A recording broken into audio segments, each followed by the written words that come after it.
9 अक्टूबर 2015 29 साल का फूल बेचने वाला प्रशांत पुजारी सुबह अपनी दुकान पर था, तभी 6-7 मुसलमान उसकी दुकान पर आए और चाकू ब्लेड से काट काट कर उसकी हत्या कर दी। प्रशांत पुजारी एक गौसेवक और गाय काटने के खिलाफ आवाज उठाता था। इस केस का क्या हुआ उसे छोड़ो, मैं दावा करता हूँ कि इस वीडियो को देखने वाले 99% लोगों ने प्रशांत पुजारी का नाम तक नहीं सुना होगा। अब इस घटना से ठीक 10 दिन पहले 28 सितंबर 2015 मोहम्मद अखलाक को एक हिंदू भीड़ उसके घर में घुसकर मार डालती है। संदेह था कि अखलाक और परिवार ने गाय के बछड़े को काटकर उसका मांस खाया था। महीनों तक देश की मीडिया अखलाक के घर के बाहर सोई। नेताओं ने अपने हाथों से खाना खिलाया। उस जगह की सरकार ने 45 लाख रुपए, 4 फ्लैट और जरूरत पड़ने पर सरकारी नौकरी की घोषणा करी। अतुल्य, अकल्पनीय, अद्भुत कलाकारों ने अपने अवार्ड वापसी शुरू कर दिए। 100 के करीब निहायत बुद्धिजीवी ने राष्ट्रपति को लिखा कि देश को बचा लीजिए। कोने कोने से मुसलमान न्याय के लिए सड़कों पर था। और पता सिस्टम पाड़ना किसे कहते हैं? ठीक 10 दिन बाद प्रधानमंत्री माननीय श्री मोदी जी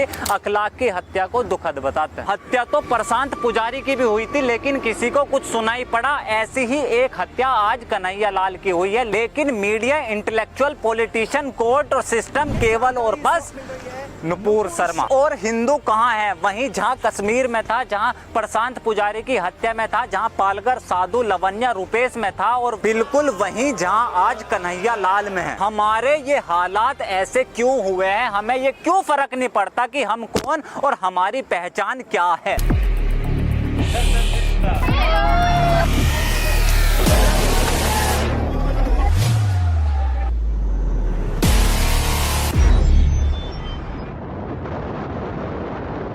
हम कौन है, या दूसरे शब्दों में हमारी पहचान क्या है? अगर कोई मुसलमान होगा तो मस्जिद या कुरान मुख्यतः उसकी पहचान होगी। अगर कोई क्रिश्चियन है तो चर्च या बाइबल होगी। अगर कोई सनातनी हिंदू है तो बाकी कई मुख्य चीजों के साथ साथ गौ माता भी उसकी सनातन पहचान है। सर्वप्रथम राष्ट्र और उसके बाद अपनी धार्मिक पहचान को मजबूत और आदरणीय बनाना किसी भी इंसान का सर्वोच्च कर्म है। लेकिन अगर कोई आपकी इस पहचान का सम्मान करने की बजाय उसकी निंदा, तिरस्कार, बेइज्जत या मजाक बनाए, मुसलमानों के अंदर इस गुनाह को ब्लास्फेमी, इस निंदा कहते हैं। सिखों में यह अपराध बेअदबी बोला जाता है और हिंदुओं के लिए इसे कॉमेडी, एंटरटेनमेंट और एक बिल्कुल ही नई टर्म मॉब लिंचिंग कहते हैं। यह इतिहास है कि इस देश में जब कभी भी हिंदुओं ने अपनी पहचान के लिए आवाज उठाई, इस सेकुलर देश ने हमेशा उसे इंटॉलरेंट, कम्युनल या मॉब लिंचर बोलकर कलंकित करा। संविधान के अंदर डायरेक्टिव प्रिंसिपल्स, जल कल्याणकारी तंत्र कैसा होना चाहिए, उस पेज पर फोटो पता किसकी छपी है?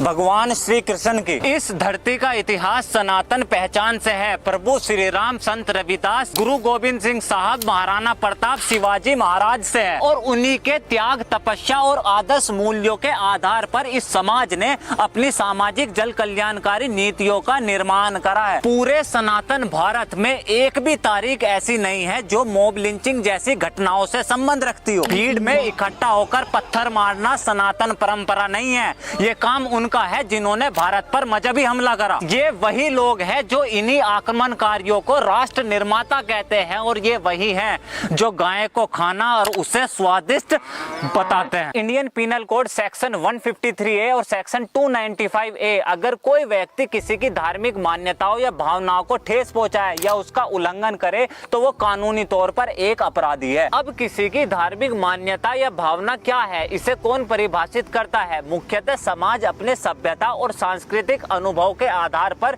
इस पद्धति को तय करता है। और इसलिए गीता, गंगा, गौ और गायत्री, इन 4 चीजों को सनातन हिंदू समाज ने अपनी दिव्यता और आस्था के प्रमुख बिंदु माना है। जो बात सिर्फ सुन ली जाए वो धर्म, और जो बात अनुभव में आ जाए, जिसकी अनुभूति हो जाए, वो अध्यात्म। और इसलिए सनातन कुछ नहीं है बल्कि तथ्य, सत्य और एक अध्यात्म है, जिसका एक मुख्य बिंदु और पुष्टिवर्धन का प्रतीक गौ माता है। अब अगर बहुसंख्यक वर्ग हिंदुओं के लिए पुरातन समय से ही गाय को इतनी मान्यता दी गई हो और यह देश खुलेआम बीफ पार्टी करे, गाय को काटा जाए, गाय के मांस मांस को स्वादिष्ट बोले और गाय खाना संवैधानिक अधिकार बताए। यह इनाम दिया है इस देश ने हिंदुओं को सेकुलर होने का। अभी हिंदू संख्या में ज्यादा है, इसलिए इस देश में आज बाजारों में गोमांस लटका हुआ नहीं दिखाई देता। लेकिन जहां हिंदू संख्या में कम है, केरल, वेस्ट बंगाल, मेघालय, नागालैंड, सिक्किम, गाय सरेआम काटी जा रही है, बेची जा रही है और खाई भी जा रही है। अच्छा, जब भारत में गौ हत्या या गौ स्लॉटरिंग बैन है तो फिर भारत दुनिया में चौथे नंबर पर बीफ एक्सपोर्ट कैसे और क्यों करता? इस देश में जितना भी मीट या बीफ एक्सपोर्ट या इंपोर्ट होता है, भारत कभी भी गाय, बैल या बछड़ों का मांस ट्रेड नहीं करता। बल्कि ये बैन है, ये गैर कानूनी है, इसमें सजा है, फिर भी जानबूझकर बार बार बीफ एक्सपोर्ट को हाईलाइट किया जाता, क्योंकि गौ रक्षकों को टारगेट किया जा सके, जिससे हिंदू एज ए कम्युनिटी एक मॉब लिंचर, इंटॉलरेंट और एक्सट्रीमिस्ट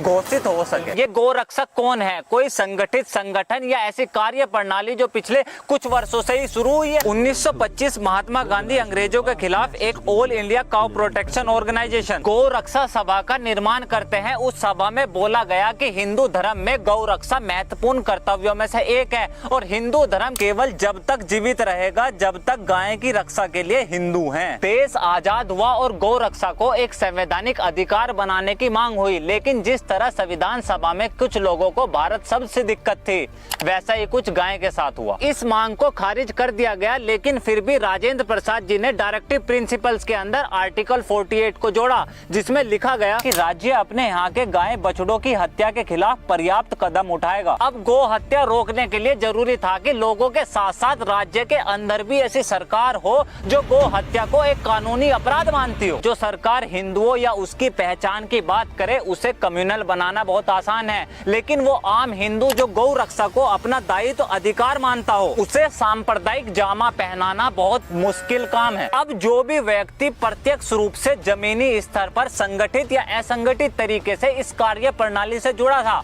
उसे गौ रक्षक का नाम दिया गया। अब इस नाम को ऐसी घटनाओं के साथ जोड़ा जो हत्या, हिंसा और सांप्रदायिक रंग देती हो, जिसे समाजहीन भावना के साथ देखे और जिसे दुनिया मॉब लिंचिंग से पहचाने। ऐसा नहीं है कि यह पहली बार हुआ हो। आप मंदिर निर्माण की बात करेंगे या आपको एक नाम देंगे, आपके त्योहार आएंगे और आपको ये फिर एक नाम देंगे। बात आपकी पूजा पद्धति की होगी और आपको फिर एक नाम देंगे। आप गौ रक्षा करेंगे और ये लोग आपको फिर एक नाम देंगे। हर बार सिस्टमैटिक तरीके से आपकी पहचान को टारगेट करेंगे। क्या गौ रक्षा के नाम पर लोगों की हत्याएं नहीं हुई है? बिल्कुल हुई है। ऐसी कई घटनाएं सामने आई है। क्या ऐसा होना चाहिए? बिल्कुल नहीं। लोकतंत्र में कोई भी कानून व्यवस्था से ऊपर नहीं हो सकता। लेकिन क्या इस देश में चोरी करने पर हत्याएं नहीं होती, राजनीतिक द्वेष में हत्याएं नहीं होती, ब्लास्फेमी पर हत्याएं नहीं होती, बेअदबी पर हत्याएं नहीं होती? लेकिन अगर ऐसा कुछ गाय के नाम पर हो जाए, ये हमें हिंदू होने पर जलील करेंगे, हमारे तिलक को सांप्रदायिक बोलेंगे, भगवे को आतंकवाद बता देंगे। अगर और कुछ नहीं मिला तो हमें हिंदू और हिंदुत्व में ही विभाजित कर देंगे। अब इस प्रकरण का नतीजा यह हुआ कि हिंदुओं को गाय और उसकी सुरक्षा ओल्ड फैशन लगने लगी। जो बूचड़ खाने कभी शहरों में दिखाई देते थे, आज गांव गांव मांस लटकने लगा। जो नालियां कभी होली के रंग से रंग बदलती थी, अब खून से बदलने लगी। वो हड्डियां आपके घर तक पहुंच गई, लेकिन हिंदुओं को फर्क पड़ना बंद हो गया। ये कन्हैया लाल की हत्या कोई आश्चर्य की बात नहीं है। इसकी शुरुआत आप हम हिंदू बहुत पहले ही कर चुके हैं। जब गाय कटी तो हमने कहा चलो वैसे भी तो एक दिन मरना है। जब मंदिर टूटे तो हमने कहा इतने मंदिरों का क्या करना है। जब भगवान का मजाक उड़ा तो उसे देखकर हंसने वाले सबसे पहले हम थे। तिलक में दो गुंडे क्या दिखे, हमारे माथों से तिलक गायब हो गया। जय श्री राम को कम्युनल बोलने वाली लिबरल जमात हमारी थी। हिंदुत्व की कब्र खुदेगी लगने वाले नारों में आवाजें हमारी थी। प्रशांत पुजारी भी अखलाक हो सकता था, लेकिन उसकी हत्या पर होने वाली खामोशी हम हिंदुओं की ही थी। मैं अगर अपने शब्दों में बोलूंगा तो आपको विश्वास कम और सांप्रदायिक ज्यादा लगूंगा, लेकिन यह जानना बेहद जरूरी है कि इतिहास हमारे बारे में क्या लिख कर गया है। मौलाना अकबर शाह खान पंडित मोहन मालवीय को कहता है कि भारत में 7 करोड़ मुसलमान हैं और मैं निर्धारित तिथि को पानीपत मैदान में 700 मुसलमानों को लेकर आऊंगा। इसी तरह भारत में 22 करोड़ हिंदू हैं और मैं मैदान में 2200 हिंदू लाने को आपको छूट देता हूं। मैं एक बात और कहना चाहता हूं कि चिंता मत करना, मैं इन 700 मुसलमानों में पठानों या अफगानों को नहीं लाऊंगा। मैं केवल अच्छे भारतीय परिवारों के मुसलमानों को ही लेकर आऊंगा जो शरीयत के कट्टर अनुयायी हैं। ये मेरे शब्द नहीं है। और जो इतिहास को भूल जाता है अक्सर इतिहास खुद बन जाता है। हम सनातन हिंदुओं की सामूहिक शक्ति इस राष्ट्र अपनी पहचान को कैसे मजबूत कर सकती है, बस आप मुझे थोड़ा सा समय और दे। लेकिन एक बात जो मैं आपको कहना चाहता हूँ, आपका साथ, आपकी सपोर्ट ही मेरी सबसे बड़ी प्रेरणा है। इस यज्ञ को, सनातन जागृति की इस प्रतिज्ञा को आगे और भी ज्यादा मजबूती से प्रदर्शित कर सकूं। तो प्लीज द टॉक शो को फाइनेंशियल सपोर्ट करें, और अगर आर्थिक मदद नहीं कर सकते तो इस वीडियो को ज्यादा से ज्यादा सनातन हृदय तक पहुंचाने में सहयोग करें। और मेरा यह काम पसंद आए तो प्लीज इस चैनल को सब्सक्राइब करें। This is Alok Kumar from talk. See you next video. जय हिंद।